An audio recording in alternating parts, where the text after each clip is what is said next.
প্রিয় বন্ধুরা, চ্যানেল বঙ্গভাষা চর্চায় স্বাগত। আশা করি তোমরা সবাই ভালো আছো। আজকের বিষয় কবি মাইকেল মধুসূদন দত্ত রচিত ঈশ্বরচন্দ্র বিদ্যাসাগর কবিতা। তো আজকের এই আলোচনায় থাকছে কবিতাটির প্রত্যেকটি লাইন ধরে ধরে আলোচনা। তাই সম্পূর্ণ ভিডিওটি দেখো, ভালো লাগলে লাইক শেয়ার করে দিও। আর যারা এই চ্যানেলে এখনো পর্যন্ত নতুন, তাদের কাছে অনুরোধ রইল চ্যানেলটিকে সাবস্ক্রাইব করার জন্য। আর যারা প্রথম থেকেই এই চ্যানেলটির সঙ্গে জুড়ে রয়েছে, তাদেরকে জানাই অসংখ্য অসংখ্য ধন্যবাদ। ঈশ্বরচন্দ্র বিদ্যাসাগর কবিতাটি মাইকেল মধুসূদন দত্তের চতুর্দশপদী কবিতাবলী গ্রন্থের অন্তর্ভুক্ত। 1866 খ্রিস্টাব্দে ফ্রান্সে থাকাকালীন পাশ্চাত্য সনেটের আদর্শে লেখা 102টি বাংলা সনেটের সংকলন গ্রন্থ হল চতুর্দশপদী কবিতাবলী। সুতরাং বোঝাই যায় ঈশ্বরচন্দ্র বিদ্যাসাগর কবিতাটি সনেট। এখন মনে প্রশ্ন জাগতে পারে, সনেট কি? সনেট হলো সমদৈর্ঘ্যের 14টি পংক্তিতে ও একটি বিশেষ ছন্দরীতিতে লেখা এক বিশেষ ধরনের চতুর্দশপদী কবিতা, যেখানে কবিমনের একটি অখণ্ড ভাব পরিকল্পনা কাব্যরূপ লাভ করে। সনেট দুটি পর্বে বিভক্ত, অষ্টক ও শতক। অষ্টক অর্থাৎ প্রথম 8 পংক্তিতে প্রশ্ন কিংবা বিবরণের মাধ্যমে কবিতার মূল ভাববস্তুর আভাস দেওয়া হয়।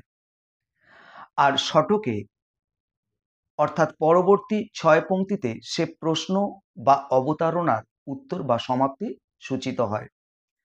কখনো এক অবিভক্ত কবিতারূপে সনেটের সমগ্র গঠনটি পরিস্ফুটও হয়ে থাকে।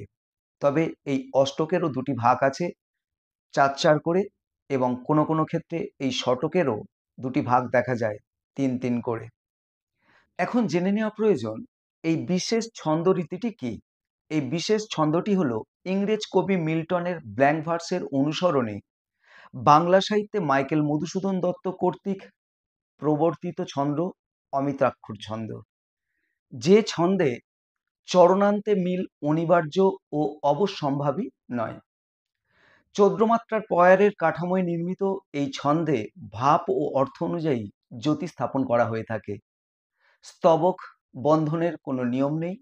যেখানে বক্তব্য সমাপ্ত হয়েছে সেখানেই পড়েছে ভাবজ্যোতির সঙ্গে ছন্দজ্যোতি। এবার কবিতার অন্দরমহলে প্রবেশ করা যাক। ঈশ্বরচন্দ্র বিদ্যাসাগর কবিতাটি সনেট হোক বা অমিতাক্ষর ছন্দে রচিত হোক, কবিতাটির মধ্য দিয়ে কবি মাইকেল মধুসূদন দত্ত যে ঈশ্বরচন্দ্রের প্রতি তার অন্তরের বিনম্র শ্রদ্ধার্ঘ্য নিবেদন করেছেন সে বিষয়ে কোনো সন্দেহ নেই। বিদ্যার সাগর তুমি বিখ্যাত ভারতে, করুণার সিন্ধু তুমি সেই জানে মনে, দিন যে দিনের বন্ধু উজ্জ্বল জগতে, হেমাদ্রির হেম কান্তি অম্লান কিরণে। কবিতার শুরুতেই কবি মধুসূদন তার শ্রদ্ধেয় এই মানুষটিকে বিভিন্নভাবে চিহ্নিত করতে চেয়েছেন। কখনো বলেছেন বিদ্যার সাগর, কখনো করুণার সিন্ধু, আবার কখনো বলেছেন দিনের বন্ধু। বিদ্যার সাগর তুমি বিখ্যাত ভারতে, একথা সত্যি।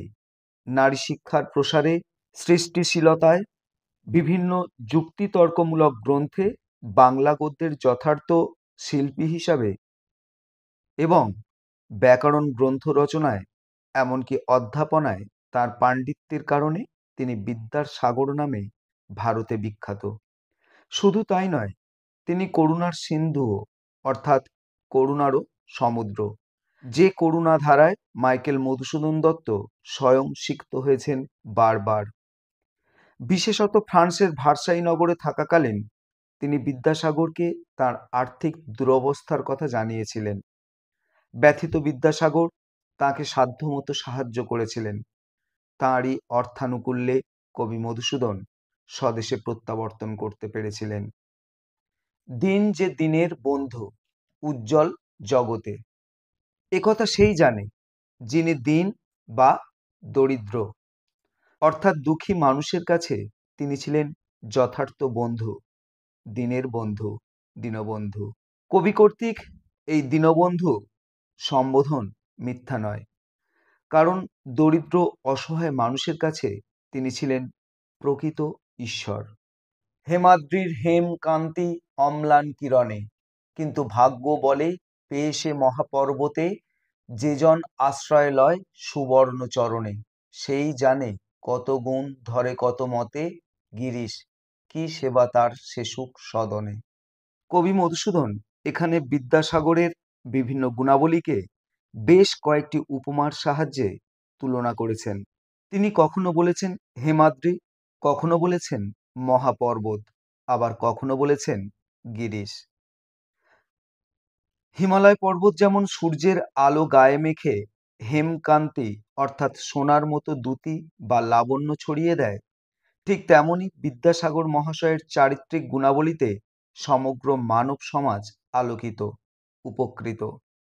চারিত্রিক দৃঢ়তায় তিনি ছিলেন হিমালয় তুল্য এক মহামানব। পর্বতের সান্নিধ্যে আসলে তবেই পর্বতের নয়নাভিরাম সৌন্দর্য এবং তার অন্তরের সম্পদকে উপলব্ধি করা যায়। ঠিক তেমনি যে ব্যক্তি ভাগ্য বলে মহাপর্বত হিমালয় তুল্য বিদ্যাসাগর মহাশয়ের সুবর্ণ চরণে অর্থাৎ তাঁর সান্নিধ্য লাভ করতে পেরেছেন, তিনিই জানেন গিরিশ বা হিমালয় তুল্য বিদ্যাসাগর কত গুণের আধার। কি সেবা তার সে সুখ সদনে, তার অর্থাৎ বিদ্যাসাগরের সদনে বা গৃহে অর্থাৎ তার সান্নিধ্যে থাকলে সেবা সুখ শান্তি লাভ করা যায়, আর তা যারা পেয়েছেন তারাই জানেন। দানে বাড়ি নদী রূপ বিমলা কিঙ্করী, যোগায় অমৃত ফল পরম আদরে। দীর্ঘ শের তরুদল দাস রূপ ধরি, পরিমলে ফুলকুল 10 দিশ ভরে। দিবসে শীতল শাসী ছায়া বনেশ্বরী, নিশায় সুশান্ত নিদ্রা ক্লান্তি দূর করে।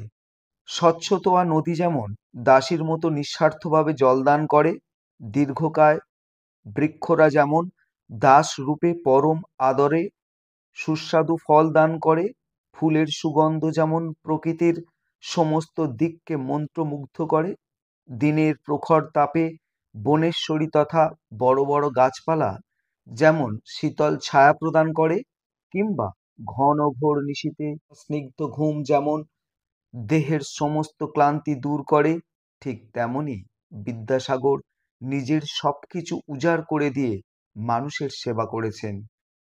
কি সামাজিক কুসংস্কার, নারী জাতির কষ্ট, এমনকি দীন দরিদ্র মানুষের দুঃখ কষ্ট দূর করতে এবং শিক্ষা বিস্তার ঘটাতে তিনি নিঃস্বার্থভাবে নিরলস চেষ্টা করে গেছেন আজীবন। তো আজকের এই আলোচনা তোমাদের কেমন লাগলো অবশ্যই কমেন্ট করে জানিও, আর ভালো লাগলে অবশ্যই শেয়ার করে দিও। তো আজ এই পর্যন্ত, আবার দেখা হবে আগামী পর্বে সম্পূর্ণ একটি নতুন বিষয়ের সঙ্গে। প্রত্যেকে ভালো থেকো, সুস্থ থেকো।